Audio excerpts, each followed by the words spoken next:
بسم اللہ الرحمن الرحیم الحمد للہ رب العالمین والصلاة والسلام علی سید الانبیاء والمرسلین سیدنا و نبینا و مولانا محمد وعلی آلہ و اصحابہ اجمعین اما بعد۔ محترم حضرات اساتذہ کرام اور عزیز طلبہ، انجمن تقویت الاسلام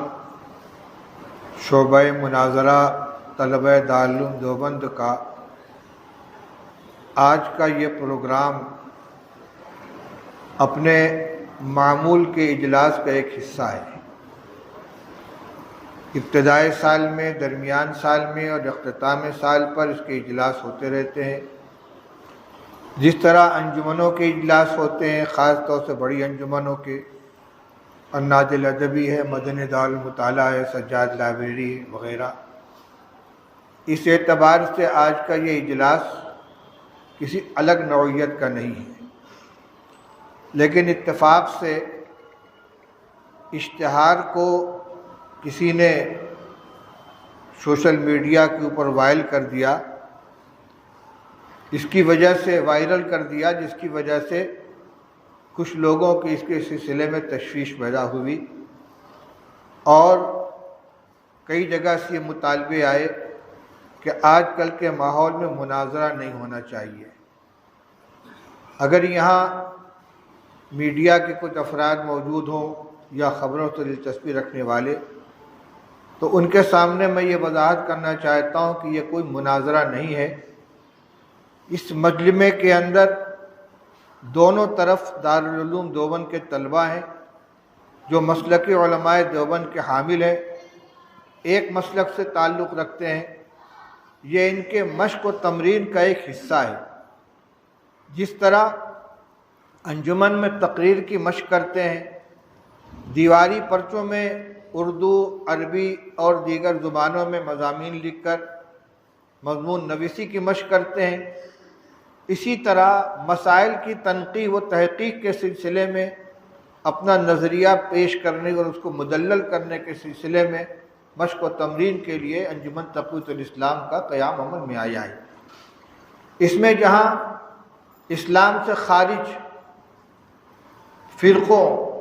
مثلاً قادیانیوں، عیسائیوں وغیرہ کے سلسلے میں مناظرے ہوتے ہیں، وہیں مسلمانوں کے اندر جو فکری انحراف رکھنے والی جماعتیں ہیں اور ان سے ہمارے اکابر کے اختلافات ہیں، ان سے گفتگو کے آداب اور اس کا سلیقہ سکھانے کے لیے بھی مناظرے کی مشق کی جاتی ہے۔ جہاں تک تعلق موجودی جماعت کا، تو ایک تو ہے ملکی مسائل میں ہر ایک کے ساتھ ہمارا تعاون و اشتراک، اس میں کوئی اختلاف نہیں ہے۔ جمعیت علماء ہند ہمارے اکابر کی جماعت ہے، اس کا اپنا ایک منشور ہے اور ایک انداز فکر ہے، انداز عمل ہے، لیکن مسلمانوں کے مشترکہ مسائل جب زیر بحث آتے ہیں تو تمام مسلم جماعتوں سے، مسلک والوں سے اشتراک ہوتا ہے، چاہے وہ جماعت اسلامی ہو، چاہے جمعیت اہل حدیث ہو، چاہے کچھوشا سے تعلق رکھنے والے حضرات ہوں، اور اگر بریلوی مسلک کے بھی معتدل مزاج کچھ لوگ اس میں شرکت کرنا چاہیں تو ان کو بھی شریک کیا جاتا ہے۔ وہ ملکی مسائل ہیں، مسلمانوں کے ملی مسائل ہیں، اس میں کوئی اختلاف نہیں ہوتا، سب شانہ بشانہ کام کرتے ہیں۔ لیکن جہاں تک مسلک اور نظریے کی بات ہے تو ہر ایک اپنے مسلک کے سلسلے میں پختہ ہے اور آزاد ہے۔ مودودی صاحب سے ہمارا فکری اختلاف ہے، وہ اپنی جگہ پر قائم ہے، اور ہمیں یہ جاننا ضروری ہے کہ ہمارے اکابر نے ان سے علیحدگی کیوں رکھی ہے، دوری کیوں بنائے رکھی ہے، ہمارے خیال میں ان کے خیال میں کیا فرق ہے۔ حضرت مولانا سید حسین احمد صاحب مدنی رحمۃ اللہ علیہ دارالعلوم دیوبند کے شیخ الحدیث اسد مدرس، شیخ الہند رحمۃ اللہ علیہ کے شاگرد، مجاہد آزادی، ان کو کیا پڑی تھی کہ وہ مودودی صاحب کے دستور اور اصول کو سامنے رکھ کر انہوں نے اس کے بارے میں سوالات قائم کیے اور گفتگو قائم کی۔ آپ کو معلوم ہونا چاہیے کہ مودودی صاحب کی سب سے پہلے گرفت کرنے والے مولانا حسین احمد صاحب مدنی رحمۃ اللہ علیہ۔ جب جماعت اسلامی کا دستور شائع ہوا، اس کی دفعہ 6 کے اندر یہ دفعہ موجود تھی کہ کسی کی ذہنی غلامی میں مبتلا نہ ہو، ہر ایک کو اللہ اور اس کے رسول کے دیے ہوئے معیار پر پرکھے۔ حضرت مدنی رحمۃ اللہ علیہ کان کھڑا ہو گیا۔ انہوں نے سوال اٹھایا کہ کیا صحابہ کرام رضی اللہ تعالیٰ عنہ کو بھی ہم اسی طرح پرکھیں گے، ان کے بارے میں بھی جانچ پڑتال کریں گے، ان کی بھی تنقیح کریں گے، یا وہ ہماری تنقید سے بالا تر ہیں؟ تو اس کا یہ جواب ملا کہ نہیں، وہ تنقید سے بالا تر نہیں ہے، ان کے اوپر بھی اسی طرح تنقید کی جائے گی۔ چنانچہ آگے کا پورا عمل اسی کے مطابق رہا، کسی کو چھوڑا نہیں گیا۔ یہ بنیادی اختلاف شروع ہوا ہے یہاں سے، اور پھر تفصیلات کے اندر جائیں تو دین کی پوری تعبیر کو مودودی صاحب نے اپنے انداز سے بدل ڈالا۔ رب کا کیا معنی ہے، الہ کا کیا معنی ہے، دین کا کیا معنی ہے، عبادات کے اغراض و مقاصد کیا ہیں، نماز کس لیے پڑھی جاتی ہے، روزہ کس لیے رکھا جاتا ہے،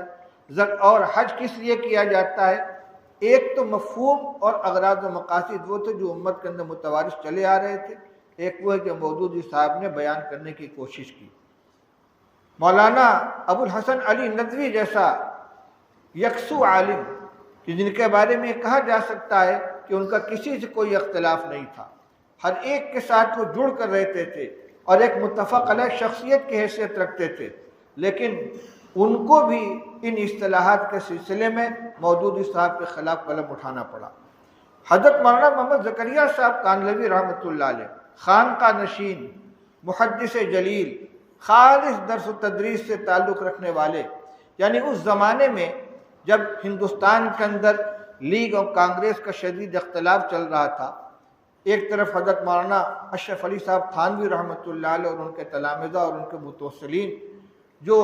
دیانتاً یہ سمجھتے تھے کہ لیگ کے ساتھ وابستگی مسلمانوں کے حق میں مفید ہے، ایک طرف حضرت مولانا حسین احمد صاحب مدنی اور حضرت شیخ الہند رحمۃ اللہ علیہ کے دیگر تلامذہ جو یہ سمجھتے تھے کہ غیر مسلم برادران وطن کے ساتھ اشتراک کر کے ہمیں آزادی کی لڑائی لڑنی چاہیے، وہ دیانتاً مسلمانوں کے حق میں اس کو بہتر سمجھتے تھے۔ دونوں اپنے اپنے نظریے کے اوپر جمے ہوئے تھے اور بہت شدید اختلاف پیدا ہو گیا تھا۔ اس زمانے میں بھی مولانا محمد زکریا صاحب رحمۃ اللہ علیہ کا جو طرز عمل تھا، دونوں کے ساتھ یکساں تعلقات تھے، کوئی یہ نہیں کہہ سکتا تھا کہ ان کے ساتھ ہیں یا ان کے ساتھ ہیں۔ کسی سلسلے میں انہوں نے کبھی کوئی چیز نہیں لکھی، لیکن مودودی صاحب کے سلسلے میں ان کو قلم اٹھانا پڑا۔ مولانا محمد یوسف بنوری رحمۃ اللہ علیہ، علامہ انور شاہ کشمیری رحمۃ اللہ علیہ کے شاگرد، خالص درسگاہی آدمی، ان کو ان کے خلاف قلم اٹھانا پڑا۔ اور جب مودودی صاحب کی تحریک شروع ہوئی ہے تو ان کے قلم کا جادو اتنا سر چڑھ کر بولا کہ بڑے بڑے چوٹی کے علماء ان کے ہمنوا ہو گئے، جن میں مولانا ابو الحسن علی میاں ندوی ہیں، مولانا منظور نعمانی ہیں، مولانا عبدالرحیم اشرف ہیں، اور اسی طریقے سے بڑے بڑے علماء تھے۔ لیکن جب قریب گئے ہیں اور جماعت کے نظریات کو اور مودودی صاحب کے نظریات کو، ان کے عمل کو دیکھا تو ایک ایک کر کے چھٹتے ہوئے سب کے سب الگ ہو گئے، اور یہ اتنی اخلاص کے ساتھ ان کے ساتھ گئے تھے کہ مولانا منظور احمد نعمانی رحمۃ اللہ علیہ نے جب اپنا مستقر بریلی چھوڑا ہے اور وہ سیالکوٹ سفر کر کے گئے ہیں مودودی صاحب کی حمایت میں، اس کا نام ہجرت رکھا تھا کہ میں گویا ہجرت کر کے آ جاؤں، سن تن من دھن سے ان کے ساتھ ہو گئے تھے۔ لیکن کچھ دن گزرنے کے بعد ان کو لکھنا پڑا مودودی کے ساتھ میری رفاقت کی سرگزشت، پوری کتاب انہوں نے لکھی ہے۔ یہ چیزیں ہمارے طلباء کے سامنے آنی چاہیے، ان کے علم میں رہنی چاہیے، اور اس وجہ سے خاص طور سے رہنی چاہیے کہ خاموشی اختیار کرنے کا اثر یہ ہوا ہے کہ آج دارالعلوم دیوبند کے احاطے میں مودودیت سے متاثر ہمارے طلباء کی ایک بڑی تعداد پیدا ہو گئی ہے، اور تنبیہ اور ہدایت کے باوجود وہ اپنی سرگرمیوں کے اندر ملوث ہیں اور اس کے اندر سرگرم ہیں۔ یہ بہت خطرناک چیز ہے، اس لیے حقیقت ہر ایک کے سامنے واضح ہونی چاہیے۔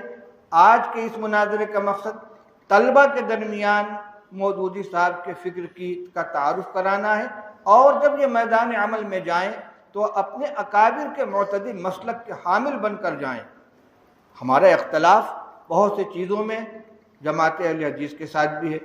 بریلوی حضرات کے ساتھ بھی ہے، جماعت اسلامی کے ساتھ بھی ہے۔ یہ اختلاف ہمیں ہی اختلاف نہیں ہے، ان کو بھی ہم سے اختلاف ہے، مودودی صاحب کو بھی ہم سے اختلاف ہے، جماعت اسلام اور جمعیت اہل حدیث کو بھی ہم سے اختلاف ہے، بریلویوں کو بھی ہم سے اختلاف ہے، ادھر سے بھی ہے ادھر سے بھی ہے، لیکن وہ نظریات کا ہے، مسلک کا ہے، دین کے احکام کا ہے۔ اور جہاں تک ہندوستان کے اندر مسلمان کی حیثیت سے جینے اور زندگی گزارنے کا معاملہ ہے، مسلمانوں کے حقوق کا مسئلہ ہے، ان کے ملی مسائل کا مسئلہ ہے، ہم سب ایک ساتھ رہتے ہیں۔